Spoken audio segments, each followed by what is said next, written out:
Hi there, it's me again. Siap belajar lagi ya teman-teman. Oke, kita lanjut ke materi berikutnya, masih seputar verb to be teman-teman. Kali ini kita akan membahas tentang yes no questions with be. Yes no question itu ya pertanyaan yang jawabannya kalau nggak yes, ya no, seperti itu ya. Jadi hanya ada dua pilihan. Oke, kita awali dengan melihat perbedaan struktur dulu ya antara apa itu pertanyaan dan pernyataan gitu ya, question and statement. Kalau kita perhatikan secara struktur atau secara posisi, ini posisi subjek dan verbanya terbalik ya teman-teman. Jadi kalau untuk question itu diawali dengan verb be gitu ya, lalu diikuti subjeknya. Just like is she a student or are they at home, seperti itu ya. Dan struktur ini berbeda dengan statement atau kalimat yang biasa kita pelajari di mana posisi subjek itu muncul terlebih dahulu sebelum to be gitu ya. She is a student, they are at home ya. Lalu perbedaan yang kedua adalah dari sisi punctuation teman-teman atau tanda baca. Question pastinya diakhiri dengan question mark atau tanda tanya. Kalau statement itu diakhiri dengan period atau titik gitu ya. Oke, di sini ada keterangan when people answer a question, they usually give only a short answer, but sometimes they give a long answer. We're going to talk about this.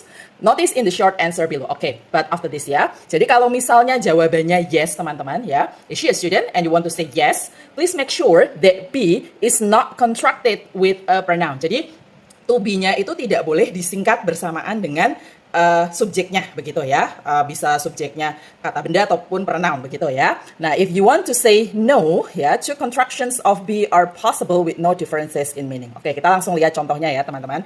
Misalnya, is she a student and you want to say yes, then you should say yes she is. You cannot say yes she is ya. You can use she is in long answer ya. Kalau Anda mau menggunakan long answer, you can say yeah she's a student ya. Tapi kalau Anda tidak mau menggunakan a student, berarti cukup yes she is, seperti itu ya. What about no? Is she a student? No, she's not ya. Jadi singkatannya bisa di bagian depan atau no, she isn't ya, seperti itu. Begitu juga untuk long answer. No, she's not a student or no, she isn't a student. You can say that way, okay? Are they at home? Yes, they are. You're supposed to say that ya. Yes, they are. Atau kalau mau disingkat berarti yes, they're at home, seperti itu ya. What about no? No, they're not. Or no, they aren't ya. Begitu juga dengan yang long answer, no, they're not at home atau no, they aren't at home, seperti itu teman-teman. Mudah ya? Oke, kita lanjut untuk latihan soalnya ya teman-teman. Here we need to make questions and give short answers. Oke, di sini sudah ada dua contoh. Yang pertama, are you tired? No, I'm not. Is Anna in your class? Yes, she is. Lalu yang ketiga, are you homesick? No, I'm not. Is Bob homesick?